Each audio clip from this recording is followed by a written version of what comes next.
Les humains ont perdu le sens de la sublimation de l'amour. Dès qu'ils sentent une attraction, un désir, ils veulent tout de suite la subir et ils perdent ainsi cette domination, cette maîtrise qui pourrait faire d'eux des êtres supérieurs capables d'accomplir des merveilles. Lorsqu'un garçon et une fille éprouvent une attirance mutuelle, qu'est-ce qui les empêche de s'habituer à se maîtriser et d'utiliser l'élan qu'ils ressentent pour déclencher en eux des forces d'une nature plus subtile, plus lumineuse, plus divine? Méditer, s'émerveiller et même s'améliorer. Oui, s'améliorer. Parce que ce qu'ils ressentent est une impulsion très bénéfique. Seulement, il faut apprendre à l'utiliser. Donc, qui se contentent de s'émerveiller l'un de l'autre et qu'ils soient reconnaissants de cette beauté, de cette splendeur de la Mère divine et du Père céleste qui se manifeste à travers eux et qu'ils contemplent ensemble ces richesses du ciel et qu'ils n'aillent pas plus loin pour un certain temps. S'ils réussissent à le faire, ils connaîtront des états de conscience extraordinaires, inconnus, indescriptibles.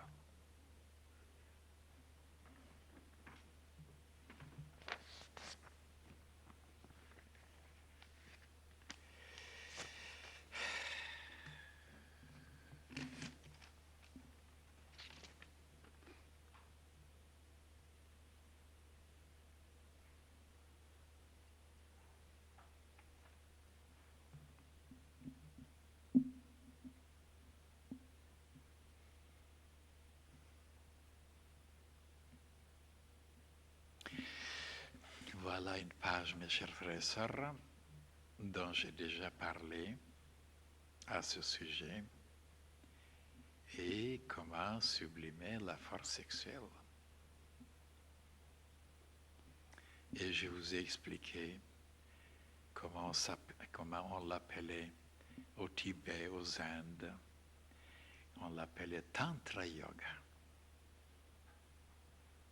Qu'il y avait des yogas tellement différents, comme Jnana Yoga, Bhakti Yoga, Hatha Yoga, Kriya Yoga, Agni Yoga, Shabda Yoga, ainsi de suite, Raja Yoga.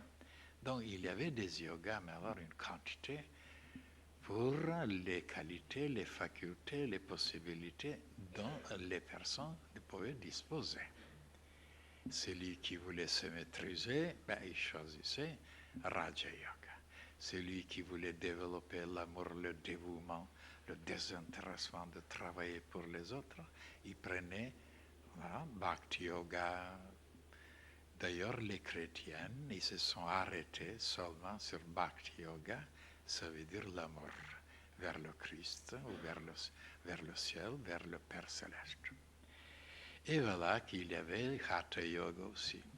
Oh là là, si je dois vous expliquer maintenant. Et qu'est-ce que nous avons fait aussi? Voilà. Désirons-nous aussi de créer une autre yoga? C'est la vanité, qu'est-ce que vous voulez? On a inventé une yoga qui s'appelle Surya Yoga. Parce que ça n'existait pas aux Indes. Ça veut dire une yoga du soleil. Et comment le regarder, comment le comprendre, comment recevoir ses forces, comment respirer, ainsi de suite. Et comment arriver à rayonner la lumière comme lui. Et à émaner la chaleur comme lui. Et aussi vivifier les créatures comme lui. Alors c'est le yoga qui dépasse toutes les autres. Parce que la lumière développe l'intelligence, la sagesse, la chaleur développe le cœur, l'amour, et la vie développe la volonté, la puissance, la force, etc. Et après, désirant encore de contenter les Européennes, alors on a inventé encore une autre yoga. pour s'amuser. Ça s'appelle Rani Yoga. C'est dommage qu'on n'a pas mis un nom, n'est-ce pas, sanskrit. Hein? Rani Yoga, c'est Bulgar, ça veut dire la nutrition. Comment manger, comment se nourrir. Et voilà que les humains n'ont jamais compris que là, peut-être, il y avait une yoga la plus importante qui existait. Comment manger. Et ils ne savent pas manger. Alors, ils apprennent toutes sortes de yoga et ils ne savent pas manger ce qui est essentiel, ce qui est important, ce qui est alors là pour tout le monde. Ainsi de suite. Et maintenant, laissons tous ces yogas, je vous ai parlé beaucoup de choses là-dessus. Même qu'est-ce que c'était Shabda Yoga, qu'est-ce que c'était Kriya Yoga, parce qu'ils ne sont pas tellement connus. Kriya Yoga, c'est Babaji qui l'a inventé. Kriya Yoga, c'est nouveau. Oui. Shabda Yoga, ça c'était connu pour le verbe, pour la parole, la puissance, vous voyez, du son.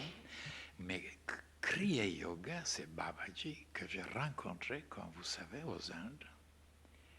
Plutôt, c'est pas moi qui l'ai rencontré parce que c'était impossible de savoir où le trouver. C'est lui qui décide de venir vous voir parce qu'il se déplace partout où il veut, il est libre. Et c'est lui qui est venu me voir là où j'étais dans les Himalayas. Il a envoyé un de ses disciples, c'est pas lui qui est venu personnellement quand même. Il a envoyé un de ses disciples exactement là où j'étais, sur les hauteurs. Et il m'a invité. C'est formidable ça. Je vous ai parlé beaucoup sur lui, sur beaucoup de choses, mais pour le moment, prenons cette page. Qui est celui qui ne s'intéresse pas de ce problème qui est le problème sexuel? Le monde entier est en train de se noyer, de patauger, de s'asphyxier, de se démolir, n'est-ce pas, de s'affaiblir, ainsi de suite, parce que cette lumière n'est pas donnée encore aux humains. Et qu'est-ce qu'il y avait? Ben, c'est deux côtés. Un côté qui vous disait il faut être puritaine, il faut être chaste et vierge, il ne faut pas toucher la femme, c'est le diable lui-même. Alors donc on s'abstenait, on devenait malade, détraqué. Et alors les docteurs se réjouissaient. Et d'un autre côté, maintenant, il faut déclencher, il faut laisser marcher, il faut s'adonner, il faut complètement se plonger dans cette affaire. Et maintenant, regardez le monde entier là. Il n'y a plus de règles, de lois, des choses sacrées, de prescriptions. Il faut complètement se laisser aller, connaître les profondeurs de l'enfer et se désagréger et mourir. Et moi, je vous ai parlé longtemps là-dessus, que tous les deux côtés étaient mauvais. Ni la première, ni la deuxième. Et je vous ai donné une troisième méthode parmi les meilleures. De toujours aimer et de savoir comment aimer. Jour et nuit sans arrêt d'aimer. De ne jamais s'abstenir.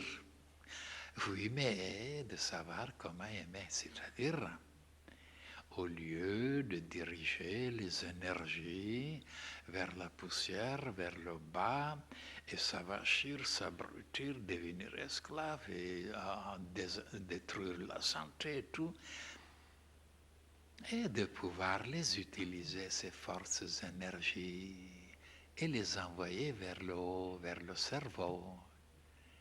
Comme quand je vous ai parlé de la force Kundalini, et le serpent Kundalini, qui était la force forte de toutes les forces, et qui se trouvait à coccyx, en bas de la colonne vertébrale, et qu'il était enroulé, le serpent, et il était en sommeil. Et que par des méthodes, voilà, aux Indes et au Tibet, on arrivait à réveiller ce serpent Kundalini, et le disciple arrivait à la faire monter à travers Sushumna, dont je vous ai expliqué, les deux canaux, Ida et Pingala, jusqu'au centre Sahasrara, et c'était Shiva. Shiva habitait là. Alors, donc, le côté féminin, Kundalini, c'était le principe féminin, et qui montait jusqu'à le principe masculin, Shiva. Et ce qui est extraordinaire aussi, je vous ai expliqué, que le principe féminin, en général, ne bouge pas, il reste, il attend le principe masculin de se débrouiller, de venir le chercher, ainsi de suite, lui faire la cour et tout le reste. Tandis qu'ici, c'était le contraire. C'était le principe féminin qui se déplaçait comme une espèce de feu, et c'est le principe masculin qui était immobile, qui ne bougeait pas. Hein? Shiva ne bougeait pas. Et voilà qu'on l'appelle le destructeur, Shiva. L'intelligence humaine, c'est la destructrice de tout, qui démolit. Tandis que Brahma, qui crée les choses, Vishnu, qui maintient, qui protège, et Shiva qui détruit. Alors c'était le contraire. Lui, il était immobile et le principe féminin était mobile. Tout ça, laissons maintenant tout ça. Revenons maintenant vers la question. Donc, la troisième méthode, c'est d'aimer. Au lieu de s'arrêter d'aimer, de regarder, de fréquenter, de parler, de communier avec les femmes, ce qui est arrivé à se mortifier. On n'avait plus la vie, aucune inspiration, aucun stimule, on devenait un eunuque. Tandis que d'aller maintenant se jeter éperdument pour satisfaire et contenter jour et nuit ce côté sexuel, comme aujourd'hui on le fait, et bien c'est complètement de disparaître. C'est désagréable. Donc les deux côtés étaient nocifs. Le troisième côté était bénéfique, était constructif, était extraordinaire. On ne perdait rien, au contraire, on était toujours émerveillé, toujours enchanté, toujours en extase, toujours dans des états extraordinaires, et en même temps, on devenait plus intelligent, plus esthétique, voilà, plus subtil, plus rapide, plus puissant, plus compréhensible et plus beau. Et on n'était pas déçu, parce que cette force qui montait vers le cerveau, elle arrivait à nourrir le cerveau, à nourrir toutes les cellules, tous les organes du corps physique. Et ce qui est extraordinaire, c'est que la sensation de sentir qu'il vous manque quelque chose, et que vous devez vous satisfaire, vous devez vous combler, vous devez, n'est-ce pas, vous remplir, et n'existait plus. Parce que dans un endroit, je vous préviens que le temps dont nous disposons maintenant n'est pas suffisant pour pouvoir vous expliquer tout. Parce qu'il y a encore une conférence qui vous attend. Très longue. C'est pourquoi je vous demande s'il y a certains parmi vous qui s'intéressent, qui veulent savoir, qui veulent vraiment profiter, utiliser ces connaissances pour s'améliorer, qui jettent un regard sur ces deux volumes, 14e et 15e, avec le titre L'amour et la sexualité. Il y a 2 volumes, vous vous rendez compte, à ce sujet. Alors là, vous trouverez tout ce qui est nécessaire, indispensable, très important et très bénéfique. Jetez un regard et bien vous verrez, vous me donnerez raison, parce qu'aujourd'hui, étant donné que c'est une question tellement vaste, tellement profonde, tellement presque inconnue, que je ne peux pas vous l'expliquer. Comme je vous disais, malgré la quantité de livres qui existent dans le monde entier, écrits par des érudits, par des savants, par des docteurs. Eh oui, mais qu'est-ce qu'ils vous conseillent dans ce domaine? En connaissant le côté anatomique, en connaissant le côté physiologique et un petit peu le côté psychologique, ils vous présentent les meilleures méthodes, comment agir, comment la technique, comment s'y prendre, comment... Alors, pour pouvoir encore descendre profondément dans le plan astral, qui ne connaissent pas ni les habitants, ni les indésirables, ni les entités qui viendront les grignoter. Alors, il vous explique comment agir, comment prendre vos plaisirs, mais alors comme il faut. Et moi, je vous disais, ceux qui ne connaissent pas, et moi, je le connais. Et qu'est-ce qu'ils ne connaissent pas? Ben, le côté énergétique, le côté émanation, les côtés spirituels, ça veut dire toutes ces forces, toutes ces énergies que les 2 projettent dans l'espace. Ben où ils s'en vont ces forces? De quelle nature ils sont ces forces, ces énergies? Est-ce qu'ils sont en train de créer ou de démolir, de détruire? Alors comme ils ne connaissent rien de tout ça parce que ce n'est pas visible, eh bien c'est le côté essentiel qu'ils ignorent. Et c'est le côté le plus important de savoir qu'est-ce qui provoque ces forces, ces puissances qui s'échappent pendant qu'ils sont en train de se faire guili-guili. Ben voilà, donc, eux, ils doivent apprendre. Oui, ce n'est pas le côté seulement anatomique et physiologique qui compte ici. Moi, je ne connais rien dans ce domaine-là. Mais alors, absolument rien. Même avant-hier, je vous disais, je ne sais pas où est le foie. Je pense qu'il est ici. Et la rate, sûrement, elle est ici. Et je vous disais que de temps en temps, mon cœur tombe dans mon ventre. Je ne connais rien. Et eux, ils connaissent tout. Et voilà qu'on est en train de se démolir. Hein? Regardez maintenant les jeunes garçons et les jeunes filles qui font ça avec la pilule jour et nuit. Rien ne les retient. Allez les observer quelque temps après. Quel est leur regard, leur sourire, la couleur de la peau, leur démarche, leurs gestes, le timbre de la voix, et comment elle s'exprime, comment elle vit, dans quelle direction. Et si vous êtes un observateur, si vous sentez les choses, si vous avez cette intuition, vous verrez qu'ils sont en train de s'enlaidir, de dégringoler. Et voilà les aveugles qui ne voient rien du tout. Il faut se satisfaire, il faut manger, il faut boire. Oui, mais ils ne savent pas que pour pouvoir avoir ce plaisir, il faut payer quelque chose. Il y a une loi dans la nature. Il faut payer, il y a une matière qui brûle quelque part. Ben non, il ne va pas. Il n'y a rien. On peut avoir tous les plaisirs sur la terre. On ne paiera rien du tout.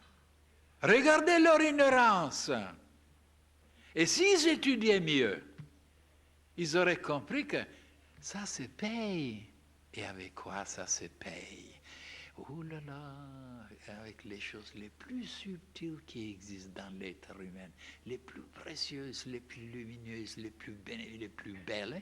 Et on dépouille de ça pour avoir certaines émotions, certaines sensations qui sont après vite oubliées, ou peut-être jamais oubliées, mais alors qui n'apportent pas ce qu'on souhaite. La plénitude, le bonheur, la joie, l'enthousiasme. Au contraire, ça vous amène à être toujours déçu, et toujours malheureux, et toujours dans le vide, toujours de chercher encore et encore et encore, et de ne jamais trouver ce qu'on souhaite. La plénitude, la paix, la lumière.